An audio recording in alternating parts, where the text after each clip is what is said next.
छम छम छम पायल बोले, बोले रे तोर कंगना, बोले रे तोर कंगना।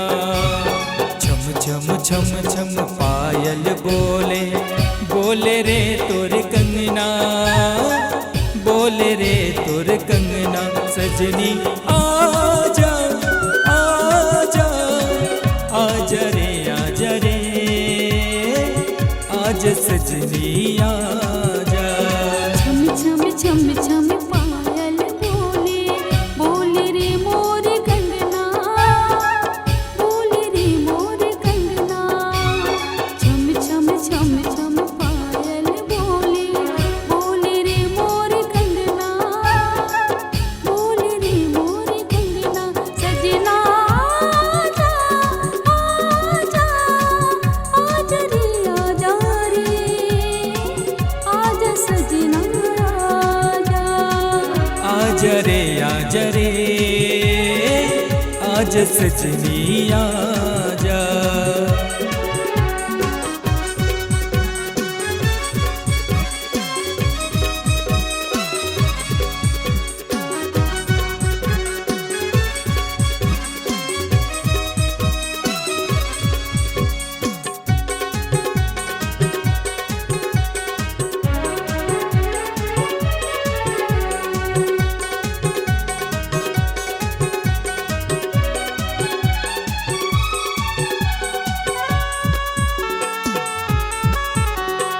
आठों पहर मुल तुर सुरताया थे, लुट गे वो मोर चैना। कैसे भुलावो तोरे मयाला, ए जो ही फुल कहना।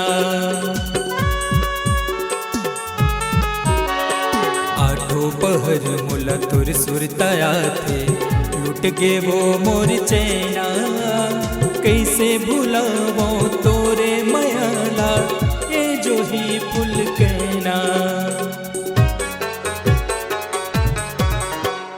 छम छम छम छम पायल बोले, बोले रे मोर कंगना, बोले रे मोर कंगना। सजना आजा आजा आजा रे आजा रे, आजा सजना आजा। छम छम छम छम पायल बोले, बोले रे तोर कंगना, बोले रे तोर कंगना। छम छम छम छम पायल बोले, बोले रे तोर कंगना, बोले रे तोर कंगना। सजनी आजा आजा आजा रे आजा रे, आज सजनी आजा। आजा रे आजा रे, आजा सजना आजा।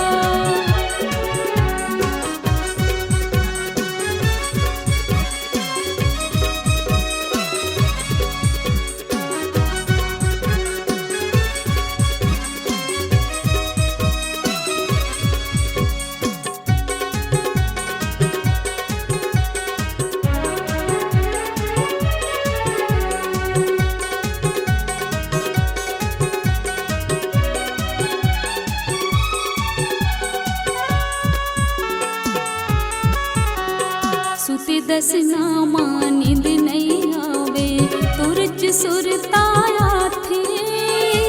रथिया बैरी सुतन देवे, भितरे भीतर घूमना खाथे। सुते दस नामा नींद नहीं आवे, तुरच सुरताया थे। रथिया बैरी सुतन देवे, भितरे भीतर घूमना खाथे। छम छम छम छम पायल बोले, बोले रे मोर कंगना, बोले रे मोर कंगना।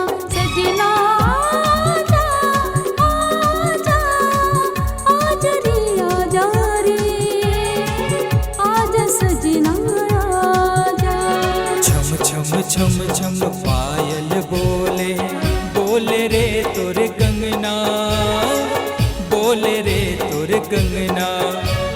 छम छम छम छम पायल बोले, बोले रे तोर कंगना, बोले रे तोर कंगना। सजनी आजा आजा, आजा रे आजा रे, आज सजनी आजा। आजा रे आजा रे, आजा सजना आजा। आजा रे आजा रे, आज सजनी आजा। आजा रे आजा रे, आज सजनी आजा।